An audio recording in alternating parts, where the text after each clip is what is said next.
สบายดีทุกคนเจอกันอีกแล้วเนาะกับฝุ่นเลนนี่นิคอนเนาะมื้อนี้เนาะกับมาในลุคแบบว่ามัธยมผมเปียไปโรงเรียนนะจ๊ะมันจะเข้าโรงเรียนแล้วนี่เนาะก็เลยแบบว่ามาอัปเกรดเมคอัพไปโรงเรียนจังไรเนาะก็ให้อาจารย์ด่าเนาะก็แบบว่ามาโรงเรียนเนาะหรือมาเดินเนี่ยเดินแบบนี้นะก็มาแต่งหน้าแท้เนาะกะเป็นลุคแบบใสๆง่ายๆเนาะอาจจะเป็น everyday look ก็ได้หรือว่าแบบได้หลายๆลุคหลายโอกาสแล้วเขาคิดว่าส่วนตัวเนาะลุคนี้แต่งไปโรงเรียนได้เนาะบ่น่าเกลียดแล้วก็บ่เวอร์หลายจากประสบการณ์แต่งหน้าไปโรงเรียนแล้วถึงอาจารย์ด่าเนาะมาแบบหลายลุคแล้วก็คิดว่าลุคนี้เป็นลุคที่ค่อนข้างเบาและลดแน่นอนเนาะบ่ถึกด่าเนาะบ่ถึกพาไปห้องปกครองยกเว้นสีผมของเฮาเนาะเว้นไปแน่ส่วนว่าสิแต่งจังไดใส่เครื่องสำอางแบบใดก็เซิร์ชไปเบิ่งนำกันเลยก่อนอื่นเนาะไปโรงเรียนเนาะเขาจะต้องแบบว่าเจอแดดเจออีหยังสินะก็จะใส่ครีมกันแดดนะจ๊ะ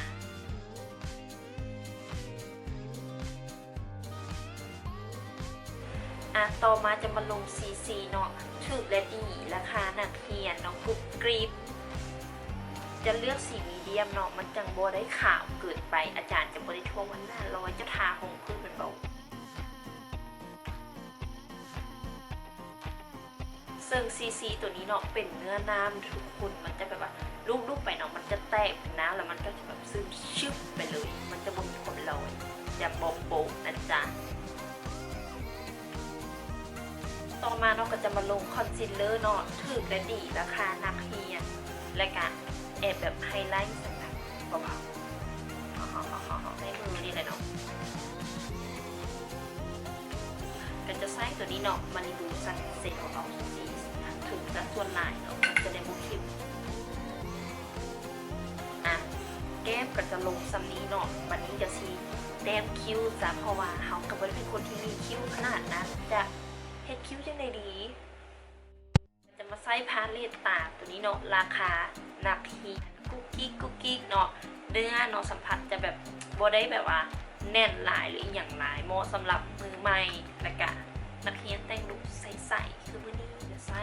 สีเข้มนี้กับแป้งก่อนตัดจะเติมแค่แบบว่าส้มแบบหางคิ้วน้อยนึงเนาะหรือว่าบนมันแหว่งซัมนี้ก็พอแล้วเนาะเพราะว่าเดี๋ยวถ้าเต้มหนาหลายหรือเป็นปื้นหลายเนาะมันจะแบบ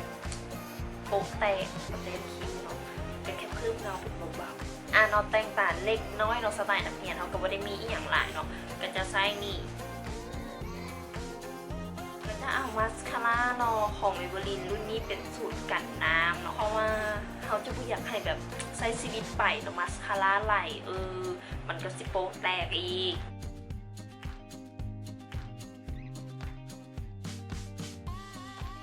จะเอามาสคาร่าเนาะที่แบบปัดขนตาเมื่อกี้ปัดขนคิ้วตึง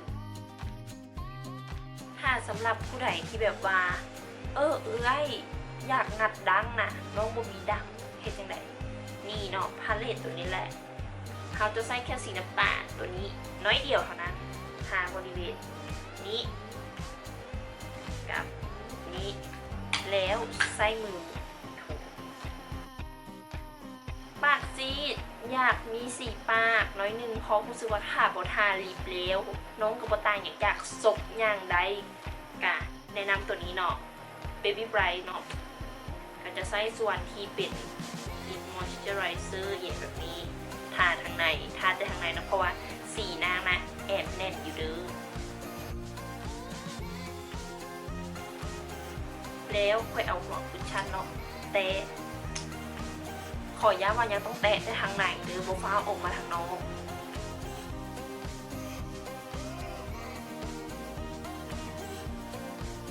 ถ้าหาเอามือเกียร์แล้วเนาะนางก็จะบ่มีความแบบว่าแดงเกินไปแล้วปากนี่เนาะมันยังรู้สึกว่ามันยังแห้งอยู่วัสลีนสิจ๊ะอันนี้เป็นของที่แบบว่านักเรียนสุดเหมาะไซส์เนาะปิโตรเลียมเจลสำหรับไผ่ที่ถามอีกว่าหน้าเขามันนะเขาจะใส่แป้งจังใดดีขอแนะนำเนาะเป็นแป้งที่แบบว่าสีเข้ากับหน้าหรือบอกว่าเป็นทรานสลูเซนต์ไปเลยซึ่งแป้งที่จะใส่มือนี้เนาะเป็นตัวนี้เนาะนี่เอลซ่า ที่ดอตัวนี้เป็น Oil Control Bar Pack จะซอยเบอร์มุกขุ่นขุ่นแต่ว่าเขาจะบ่ใส่ผักนะจ๊ะเพราะว่าถ้าใส่ผักเนาะมันจะเบิ่งคือแบบว่าหนักเกินไปเว้ยตึ๊บตึ๊บตึ๊บแตะอีกสิอุ้ยขอบ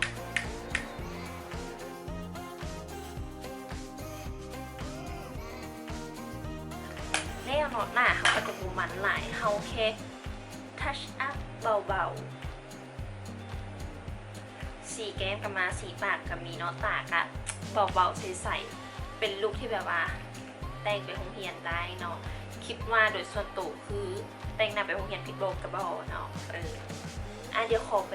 เฮ็ดผมก่อนแล้วเดี๋ยวค่อยมาคอมพิวลุคเนาะกลับไปเฮ็ดผมมาเป็นที่เรียบร้อยเนาะเป็นแบบว่าโซแบบมัธยมผมเปียผมช่องดูที่น้องแอปนิดนึงกูไม่ได้เป็นแอปเบลเอียงเราเต้นโดยส่วนตัวคือว่าไปมัธยมเอียงสิเนาะเฮ็ดผม2 จุกแล้วนะฮะดีสำนักแหละนี่เป็นแบบของคิดเห็นส่วนตัวเนาะส่วนผู้ใดสีสะดวกมาสะดวกเก้าเอียงกะแล้วแต่เนาะส่วนเรื่องสีผมของนี่กะขอให้เบิ่งทานไปนิดนึงเนาะเพราะว่ากะบ่ได้เรียนอยู่ลาว1เนาะเรียนอยู่จีนแล้วกะมหาลัยบ่ได้ห้ามให้ย้อมผมเนาะซึ่งก็เห็นได้แต่ปกติเนาะแต่ว่ากะสำหรับใครที่เป็นนักเรียนอยู่กะหากสายกฎระเบียบเนาะเดี๋ยวอาจารย์ไปเข้าคงสิเดือดฮ้อนเดือดฮ้อนเนาะก็คิดว่าแต่งประมาณนี้กะพอดีสำหรับน้องๆนักเรียนเนาะเพราะว่าบ่ได้ให้หน้าซูมหลายหรือว่าอีหยังหลายเนาะแค่แบบปกปิดจุดด้อยบางคนเป็นสิวอาจจะแบบเติมคอนซีลเลอร์ได้นิดนึงว่าซาโดยเขาคือแบบน้องๆวัยเรียนเนาะถ้าจะแต่งนักหลายมันก็คือซาก็เลยจัดลุคใสๆให้เข้ากับช่วงที่จะเข้าโรงเรียนเนาะเขาก็ทำท่าแบบได้ย้อนวัยกันนิดนึงเป็นจังไรก็อย่าลืมเนาะคอมเมนต์เนาะบอกว่าลุคเนี้ยผ่านบอสำหรับน้องๆนักเรียนแล้วละกันที่สำคัญคือในวิดีโอนี่นะเครื่องสำอางเป็นเครื่องสำอางราคาแบบย่อมเยาราคานักเรียนเนาะคนที่เป็นนักเรียนนี่สามารถซื้อได้แน่นอนเนาะสุดท้ายแล้วเนาะสำหรับใครที่เบิ่งแล้วเนาะก็อย่าลืมเนาะกดไลค์กดแชร์นะจ๊ะส่วนผู้ใดเนาะที่เบิ่งผ่านYouTube กะติ๊งsubscribe เนาะ